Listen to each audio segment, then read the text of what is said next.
Ərəblərin Azərbaycana yürüşü. Ərəb dövləti yarandıqdan az sonra onun Sasani və Bizansa qarşı qalibiyyətli yürüşləri başladı. İslam bayrağı altında birləşmiş ərəb tayfaları ilk xəlifələrin dövründə yeni dini yaymaq, kafirləri gerçək düzgün yola gətirmək adı altında bir çox əraziləri işğal etdilər. 7-ci əsrin 30-cu 40-cı illərində Azərbaycan xilafət ordusu ilə ilk dəfə açıq döyüşlərdə üzləşməli oldu. 639-cu ildə ərəb qoşunları Qəzvini tutdular və Cənubi Azərbaycanın digər bölgələrində işğalına başladılar. 642-ci ildə ərəb sərkərdəsi Azərbaycan Mərzbanı İsfəndər İbn Fərruxzadla döyüşdə qalib gəldi və onunla sülh bağladı. Bu məğlubiyyətdən sonra Cənubi Azərbaycan əhalisi xilafətə tabe edildi. Yerli əhali üzərinə vergi qoyuldu. Ərəb ordusu daha sonra Muğana, Şirvana, Dərbəndə doğru yürüşlərə başladı. Ərəblər Muğanda yerli əhalinin güclü müqaviməti ilə üzləşdilər. Yalnız 3 il davam edən mübarizədən sonra Muğan ələ keçirildi. Həmin vaxt ərəblər Azərbaycanın işğalını tam başa çatdırmasalar da, Dərbəndi tutmağa can atırdılar. Şirvan və Dərbəndin hakimi Şəhriyar ərəb sərkərdəsinə sülh bağladı. Yerli əhali ərəblərə tabe olmalı və vergi ödəməlidir. Lakin xəlifənin göstərişi ilə Dərbənd əhalisi vergidən azad edildi. Əvəzində isə onlar bütpərəstlərə və xilafətin düşmənlərə qarşı döyüşlərdə iştirak etməlidirlər. Ərəblər daha sonra Dərbənddən şimala Xəzər xaqanlığının paytaxtına doğru yürüşə başladılar. Lakin Bərəncər yaxındakı döyüşdə Xəzərlərə məğlub oldular. Ərəblərin Azərbaycana yeni yürüşü 653-cü ildə baş verdi. Xəzər sahili düzənlik əraziləri yenidən itaət altına alan ərəb ordusu Bərəncər yaxınlığında yenə də Xəzərlərə məğlub oldu. 8-ci əsrdə Azərbaycan uğrunda ərəblərlə Xəzərlər arasında müharibələr daha da şiddətləndi. 8-ci əsrin 30-cu illərdə Xəzərlər ərəbləri sıxışdıraraq Ərdəbilə çatdılar. Savalan daxı yaxınlığında döyüşdə ərəb ordusuna qalib gəldilər. Daha sonra Xəzərlər Diyarbəkir və Mosullər keçirdilər. Xəlifə onlara qarşı böyük bir ordu göndərdi. Ərəb ordusu Van gölü yaxındakı Hilal şəhəri ətrafında Xəzərlərin hücumunu dayandıra bildilər. Hərbi üssünü ələ keçirən ərəblər Xəzərləri Azərbaycandan çıxardılar.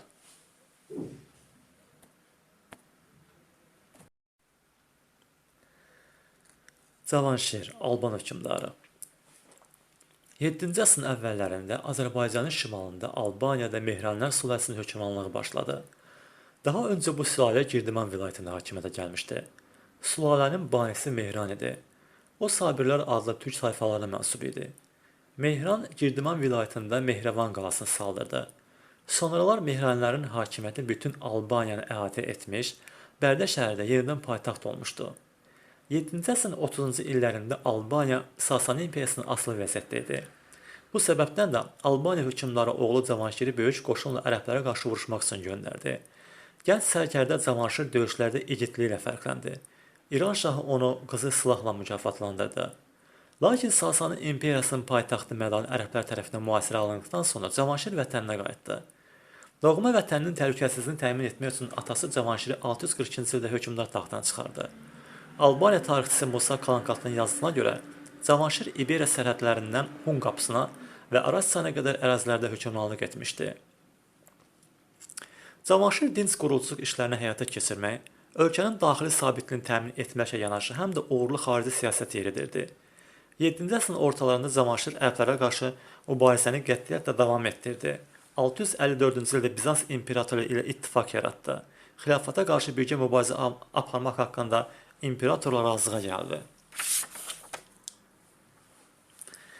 7-ci əsrin 60-cı illərin əvvəlində Albaniya şimalından Xəzərlərin hücumuna məruz qaldı. Cavanşir Kür çayı sahilində döyüşdə Xəzərləri məğlub edib qovdu. 3 il sonra Xəzərlər daha böyük qüvvə ilə basqın etdilər. Araz-Sana qədərki ərazini qarət edərək çoxlu qənimət əsir ələ keçirdilər. Cavanşir Xəzər xalqına sülh bağladı və xalqanın qızı ilə evləndi. Xəzərlər bütün əsirləri və qənimətləri geri qaytardılar. Bununla Xəzərlərin hücumlarının arası kəsildi. 7-ci əsrin 60-cı illərində Cavanşir xilafətlə münasibətləri diplomatik yolla nizama saldı. Bu məqsədlə 2 dəfə xilafətin paytaxtı Şam şəhərinə gedib xəlifə Muaviyə ilə görüşdü. Razılaşmaya görə xəlifə Albaniyanın daxili müstəqilliyinə toxunmadı. Albaniyadan alınan vergilər üstə bir qədər azadıldı.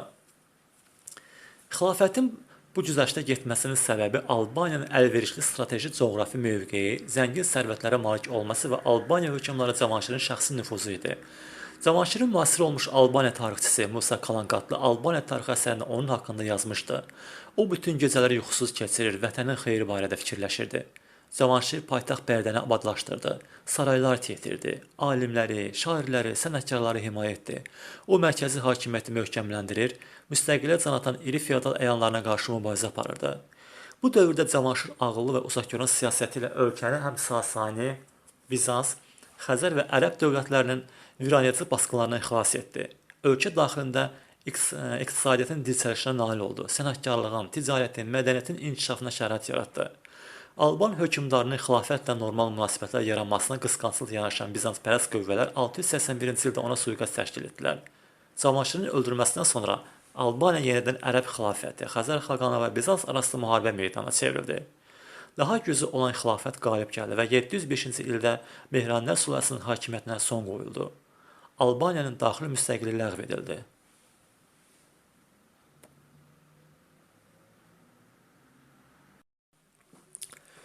Azərbaycan Ərəb xilafətinin tərkibində.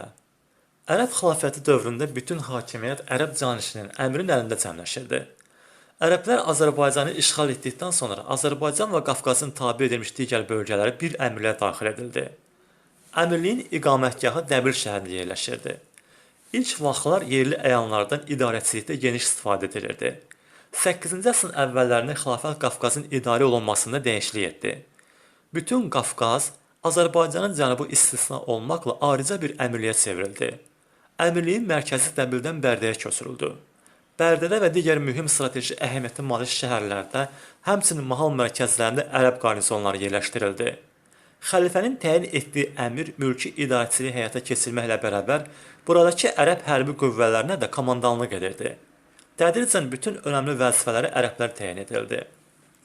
Ərəblər Azərbaycanda, əsasən də Xəzər sahili vilayətlərdə möhkəmlənməyə xüsusi diqqət yetirirdilər. Ərəb-Xəzər müharibələrinin taleyi, xilafətin bütün Qafqazda mövqeyinin güclənməsi, həmin bölgələrdə ərəb təsirinin artmasından birbaşa asılı idi. Ona görə də xilafət Xəzəryanı bölgələrdə yaşayan əhali içərisində ciddiyətlə İslamı yayır, müqavimət göstərənləri xilafət hüdudlarından kənarlaşdırırdı. Xilafət Azərbaycanda mövqeyini möhkəmləndirmək üçün köçürmə siyasətindən fəal istifadə edirdi. Xilafət qoşunları Azərbaycanı tutduqdan sonra Kufə, Bəsrə və Suriyadan ərəb tayfalarını ölkəmizə köçürdü. Dərbənd, Bərdə, Beyləqan, Dəbil, Tiflis, Ərdəbil, Təbriz və digər strateji əhəmiyyətli şəhərlərdə ərəb hərbi dəstələri yerləşdirildi. Bu şəhərlərdə xüsusi hərbi məskənlər, rabatlar yaradıldı. Ərəb hərbi hissələri yerli əhalinin hesabına saxlanırdı. Ərəblər Dərbəndi ələ keçirdikdən sonra ilk illərdə Suriya və İraqdan köçürülmüş 7000 müsəlman ailəsinə qaladı və onun yaxınlığında yerləşdirdilər.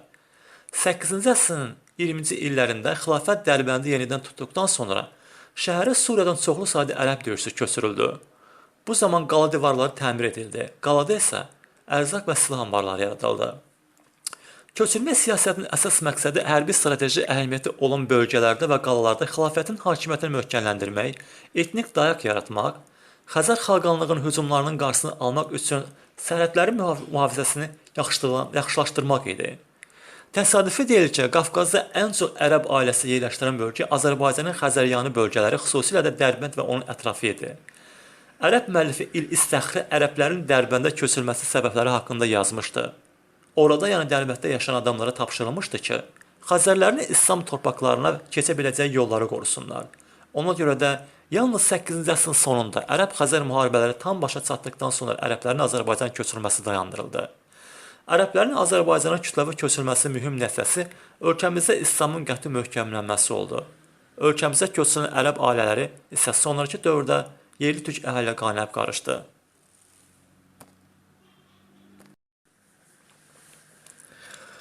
Salam əziz dostlar.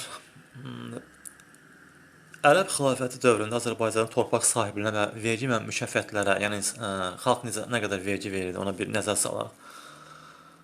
Ərəb xilafəti dövründə Azərbaycanda torpaq sahibinin əsasən 5 forması var idi. Yəni divan, dövlət, xəlifə orqanları əsas yeri tuturdu və gəliri birbaşa dövlət xəzinəsinə daxil olurdu. Sonra dövlətin xidmətə, əsasən də hərbi qulluğa görə verilən torpaq iqta adlanırdı xilafət dövründə. İqtanın 2 forması var idi, yəni bağışlanan iqta nəsildən nəslə keçirdi, icarə edilən iqta isə şərti idi. Yerli feodalların irsi torpaqları mülk, sahibi də malik adlanırdı. Vəqf dini idarələrin, məscid və pirlərin ixtiyarında olan torpaqlar idi. Vəfq icarəyə verilirdi, lakin onu satmaq bir də bağışlamaq olmurdu. İcma sonra cəmaət torpaqları idi. Vergilərin əsas ağırlığı kəndlərin becərdiyi bu torpaqların üzərinə düşürdü. Sonra vergi və mükafətlərə nəzər salaq. Ərəb xilafəti, yəni Sasani dövlətinin vergi sistemini qismən dəyişikliyi qüvvədə saxlamışdı.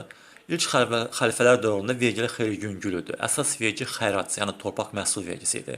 Xristianlardan bir də yəhudilərdən cizyə, can vergisi alınırdı. Xəlifə Əli vergi sahəsində ədalətli islahat keçirmişdi, əkilməyən torpaqdan xərac almasını dayandırmışdı. Ərəblər sulhasının dövründə vergilər xeyli artdı. 725-ci əhali və əmlaka siyahı alındı. Sonra meyvə bağları, sənətkar emalatxanalar üzərinə əlavə vergilər qoyuldu. Ərəb xilafəti dövründə həm də müsəlman əhali həmçinin yeni əldə edilmiş daşdan əmlaka və hərbi qənimət yolu xüms vergisi verilir. Sonra ehtiyat üçün olan müsəlmanın xeyrinə zəkat adlı vergi və rüsumlar ödəməli idi. Ümumiyyətlə 8-ci əsrin ortalarında Abbasilər sülaləsi hakimiyyətə gəldikdən sonra da vergilər miqdarı yenidən artıb xilafət dövründə. Həm də Sasani dövründə olduğu kimi xərac məhsula görə deyil, torpaq sahəsinə görə toplanmağa başlanmışdı. Vergiyə ödəyə bilməyənlərin övladları qula çevrilir. Xürrəmlər hərəkatının başlanmasında məsələ bu səbəbidir. Hansı ki, saysız hesabsız insan məhv olub bu üsyanda. Dinlədiyiniz üçün sağ olun. Ərəb xilafətinin Azərbaycan torpaq sahə və vergi mükafətləri belə olub.